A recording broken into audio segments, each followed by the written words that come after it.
Alors ce soir avec nous pour présenter les éditions Antidata, nous n'avons pas un mais deux éditeurs, Olivier Salom, et j'ai bien prononcé Salin. Salin. Mais tu me pardonnes. D'accord. Gilles Marchand. Marchand. Un auteur, Laurent Banitz. Et un illustrateur, Emmanuel Gross.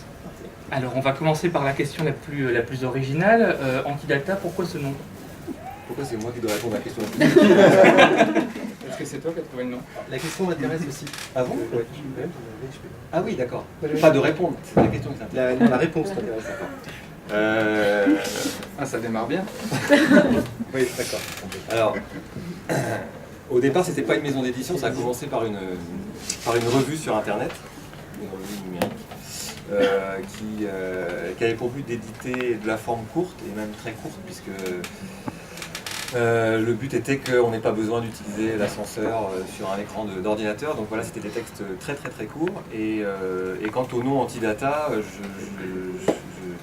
j'allais dire que je décline toute responsabilité, c'est pas tout à fait ça, mais je pense qu'on a décidé ça un soir de beuverie.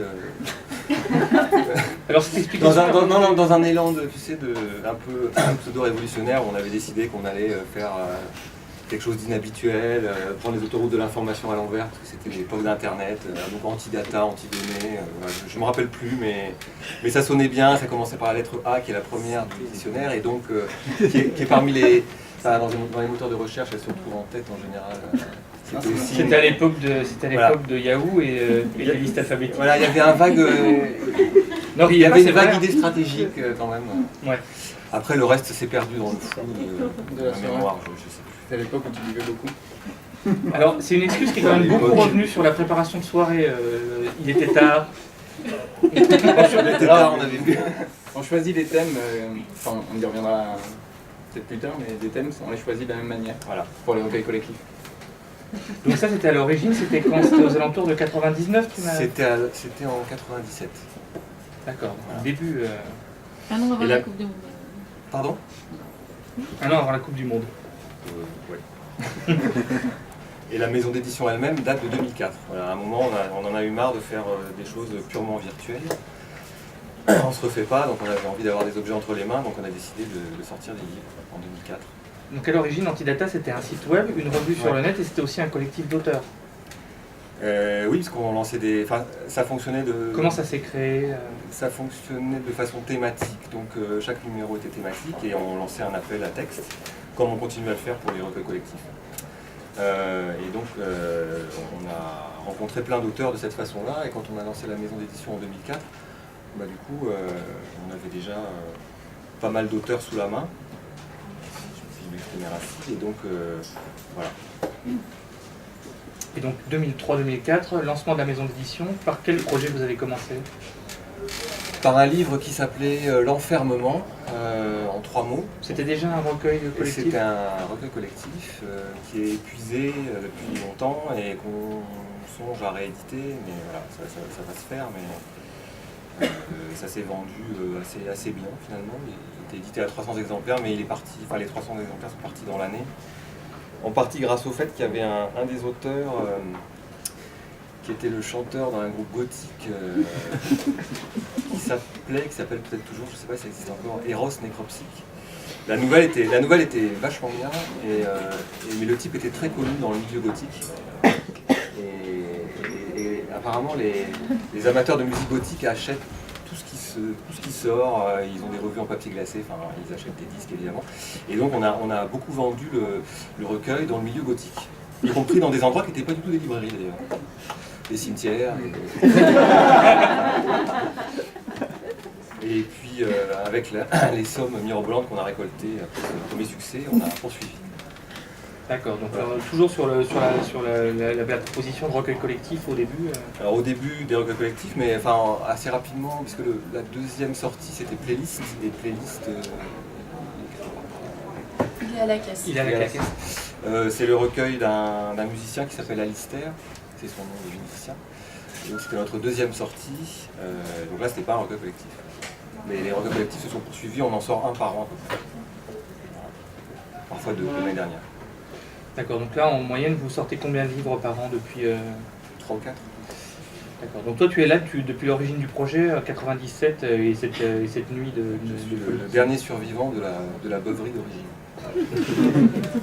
Et donc Gilles, comment tu arrives dans l'aventure Antidata? Moi, je suis arrivé par non, parce que j'avais envoyé un texte pour un recueil qui s'appelle Capharnaüm, dont le thème était la maison, et un ami qui était aussi au début de l'Antidata, qui s'appelle Jean-Paul Lalumière, m'avait dit, un jour j'avais passé les nouvelles, et il m'avait dit tu devrais essayer de les envoyer à Antidata, et c'est ce que j'ai fait. J'ai envoyé une nouvelle à Olivier, qui a bien aimé, ce qui m'a fait plaisir. Je me suis dit tiens, il est sympa. Et du coup on s'est vu, puis on a rapidement monté un autre projet de recueil que j'ai écrit sur des lettres de motivation. Donc on s'est vu assez souvent pour le travailler. C'est vrai, c'est là. Et du coup Olivier m'a demandé si ça m'intéresserait de l'aider sur les projets suivants, ce que j'ai accepté. Parce qu'entre temps j'avais perdu tout le reste de l'équipe. Vous n'avez plus d'amis. Donc il y a eu un moment où tu t'es retrouvé tout seul. Pas longtemps. Quelques jours. C'est une question un peu naïve, mais c'est pas difficile de passer d'un projet collectif à finalement quelque chose que tu es seul à porter. C'est le feu sacré pour continuer à... Non, mais enfin, si, il y a eu un moment où c'était plus du tout amusant. Quand on est tout seul, en fait, c'est plus du tout amusant. Mais heureusement, donc, ça n'a pas duré. Je pense que si j'avais pas croisé Gilles, j'aurais peut-être pas continué. Il y a quelque chose d'assez fort à... J'arrête quand même. Ce serait devenu gothique. Peut-être. Il va marcher apparemment. Il y a quelque chose d'assez fort dans votre maison d'édition, c'est la 17e qu'on présente aux soirées, donc on a vu plein de choses, des maisons de poésie, des maisons qui font de la science humaine, des catalogues très éclatés, des catalogues très concentrés, et finalement ce qui fait, je trouve, la singularité de la maison, outre l'attrait pour la forme courte, c'est une vraie singularité dans la manière dont vous décidez de choisir et de travailler vos textes. C'est quelque chose qui est revenu quand on en a discuté, que je trouve extrêmement impressionnant parce que finalement c'est assez rare. C'est le fait que vous faites un gros travail avec les auteurs et que vous m'avez dit à plusieurs reprises, quand on a des sélections de textes à faire, on va privilégier des textes qui ne sont pas forcément aboutis, mais dans lesquels on sent quelque chose qui va nous plaire, une idée, une singularité, une originalité, et pas forcément un texte plus abouti littérairement, mais qui va moins nous séduire. Vous êtes complètement inconscient économiquement parlant. Oui, mais quand on fait des appels à textes, on reçoit entre 100 et 150 textes selon les thèmes. Sur le foot, on en a reçu beaucoup moins. Je pense que le projet a fait peur à pas mal de monde.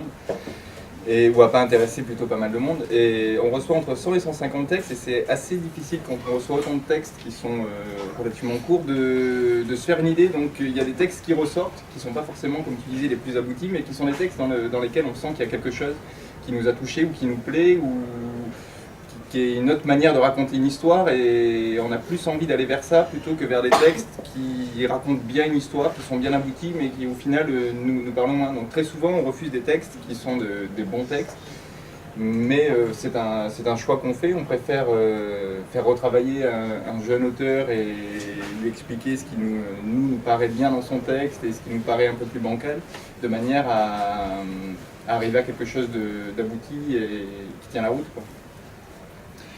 Ouais, donc l'autre singularité, je l'ai abordée, elle vient du projet originel de revue sur internet où on n'a pas à faire défiler l'ascenseur, mais c'est cet attachement à la forme courte. Vous êtes complètement inconscient économiquement parlant, encore une fois.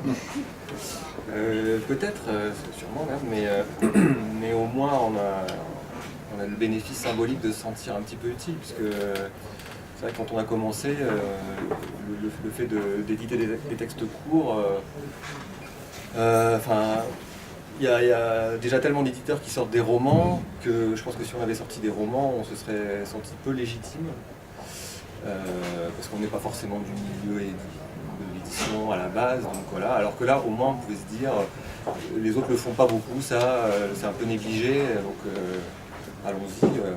Il y a des choses à faire, des auteurs à défendre dans ce registre-là, avec cette forme-là.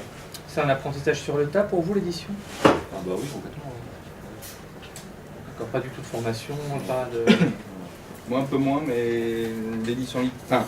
J'étais déjà dans l'édition avant, mais c'était moins d'édition littéraire, c'était plus de l'édition pratique.